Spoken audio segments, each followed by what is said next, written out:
Hi, this is Cindy McColley presenting Chapter 4, Internet Marketing Strategy. The learning objectives of this chapter are: what approaches can be used to create digital marketing strategies, how does digital marketing strategy relate to other strategy development, and what are the key strategic options for digital marketing. Questions for marketers to consider are: how do you relate digital marketing strategy to marketing and business strategy? How do you identify opportunities and threats arising from digital technology platforms? And how do you go about evaluating alternative strategic approaches for using digital platforms? What is a digital marketing strategy? It defines how you will meet your objectives. It sets allocations of resources to meet those goals. It selects preferred strategic options to compete within a market. And it provides a long-term plan for the development of an organization. So when you take a look at the digital marketing strategy, it's just like any strategy. It's just like your marketing strategy or your overall organizational strategy, and then coming up with a tactical plan to achieve those overall goals.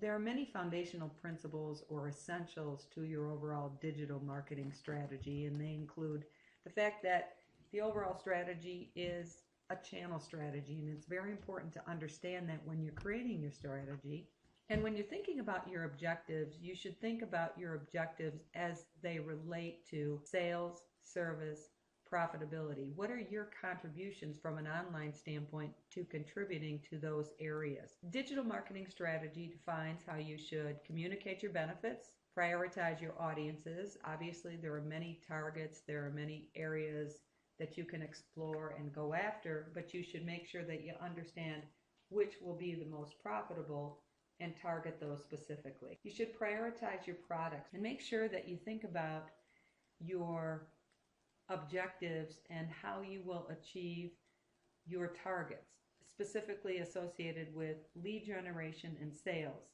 And when we're talking about leads and sales, it's about acquiring new leads and converting those leads not only once but over time. So you would think about acquiring new customers, engaging those customers with a dialogue and with information, converting them, bringing them back over and over to buy from you again.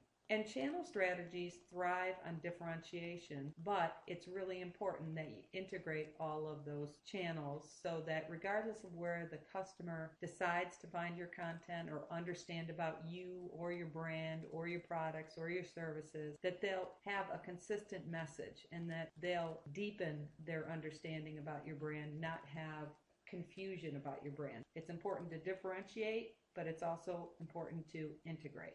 When you're creating your internet marketing strategy, there are a lot of internal and external influences. What should influence your internet marketing strategy is what is your company's overall marketing strategy, and importantly, what is the company's overall goals and objectives. When you're determining your strategic approach or articulating your strategy, you'll have to take into account where are your competitors positioned in the marketplace and where should you be relative to that competition. What are emerging opportunities and threats that you can either seize from an opportunity standpoint or overcome from a threat standpoint? And what is the market structure and demand for your product or for your services? And you should understand that when you're creating your overall internet marketing strategy. So when you put together all of the external influences and your internal influences, that will provide input, insights, and help you formulate your overall internet marketing strategy. Because the internet is constantly developing and technologies are changing, there's always a need to be responsive and dynamic in your strategic planning. So as a marketer, it's your job to understand what is emerging, what changes are happening in the marketplace, and how the relevancy of your product are evolving over time. So what this chart showcases is a process to take and maintain responsiveness into account when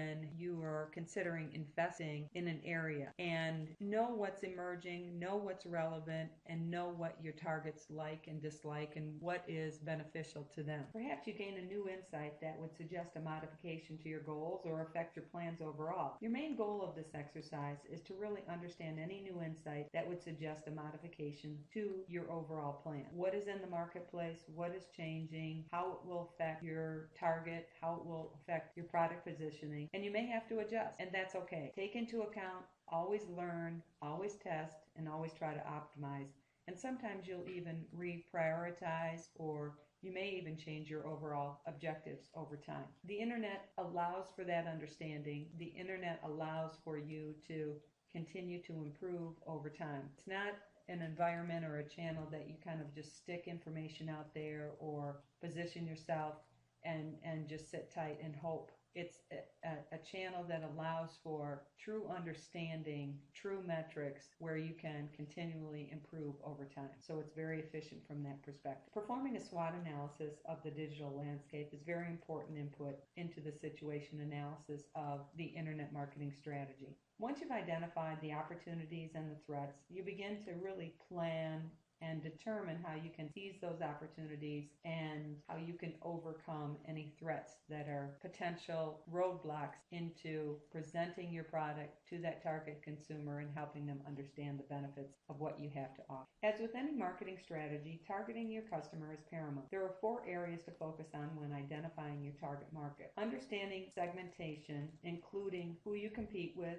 what are the characteristics of those in the marketplace in this segment? What are the needs and what are the behaviors? Traditionally known as demographics. Next, you would focus on individual targets and evaluate what are their specific needs, what is relevant to them, and what is beneficial to them. And that would help inform your online targeting segments, as well as consider the full life cycle of any one of your respective targets. Moving forward, you would consider your positioning in the marketplace. Where do you fit relative to your competition, and how are you different than your competition? How are you better than your competition? And that's where you would identify what is the core of what you stand for. What is your value proposition in the marketplace? And that is probably the most important area in any type of branding. What is your relevant, differentiated benefit or positioning in the marketplace? And from that information, you would create your plan, you would put together your marketing mix, and you would begin your overall implementation of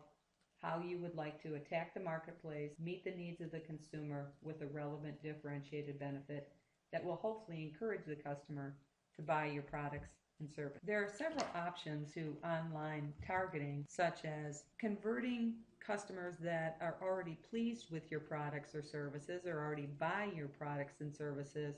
How would you convert them online? Or if they've never tried your products, how would you encourage them to at least give your products a try? Or perhaps you have a portfolio of customers. How can you go into your database and understand where are the sweet spots, or where are your profitable opportunities, and how can you deepen those relationships? Or from a B2B standpoint, you can focus on specific company size or even specific areas within one company. And the online opportunity for targeting also offers you an opportunity to consider how you can reach individuals that would otherwise be difficult to reach in other medias. And importantly, when you're considering the customer and your targets, you want to consider the full life cycle segmentation of a customer over time.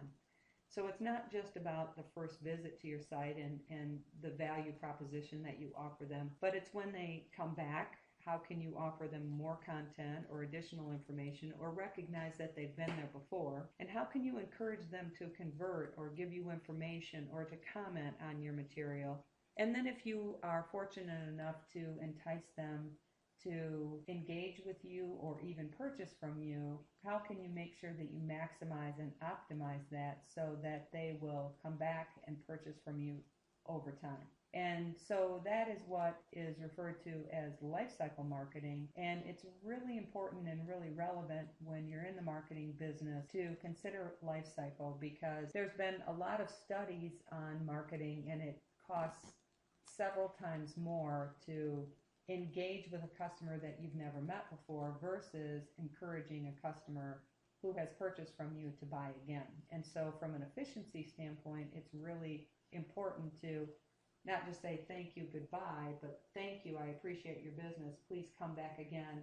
And by the way, I have other services or other products. I know when the product that you purchased from me is going to run out, so I want to entice you to come back again. So that's what customer life cycle is all about. And obviously, customer life cycle understanding in your strategy will feed into a full CRM tool or customer relationship management tool that you can continue to engage your customers over time. In order to effectively position, you have to take into account your opportunities to differentiate from other competitors in the marketplace, or what you can uniquely own in the marketplace. You want to take into account your product, which is very, very important, the price that you place on that product or value that you place on that product, and the innovation that enables growing relationships with your consumer over time. And when you think about companies like Amazon, they're known for that innovation or that relationship rather than, for example, price.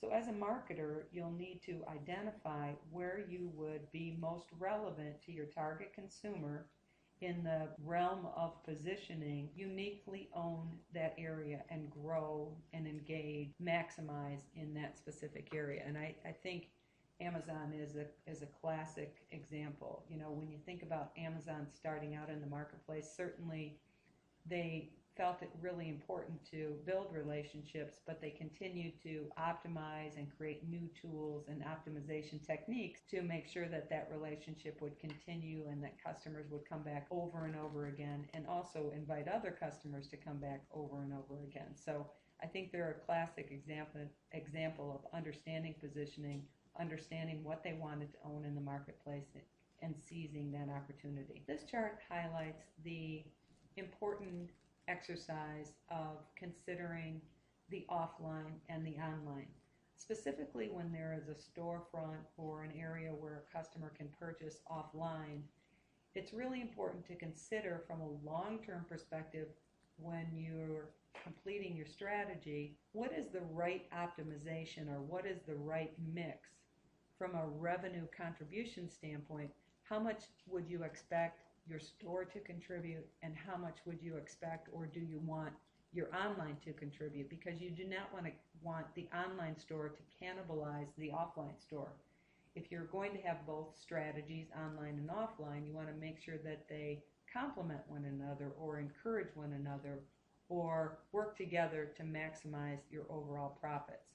So I think this is a great chart to really take a look at your particular company, what your overall organizational objectives are, and make sure that your internet marketing strategy matches that objective to help meet both the online objectives as well as the offline objectives. When you think about the internet, there are a lot of both tangible and intangible benefits. The tangible benefits include the opportunity to increase sales from new sales leads, which give rise to overall revenue. When we're talking about new sales, they can come from new customers or even new markets. They can come from existing customers, come back and buy over and over again, or they can come from existing customers that when you have a new product or service, you can market directly to them. And the tangible benefits also include an opportunity to reduce your overall cost by eliminating the need for, let's say, a phone line from a customer service standpoint, or helping customers find information from a frequently asked question or from a chat. Obviously, from an online sales standpoint, there can be cost reduction opportunities from a printing and distribution logistics overall standpoint. There can be a tremendous cost savings as well. The intangible benefits include the opportunity to really enhance your corporate image.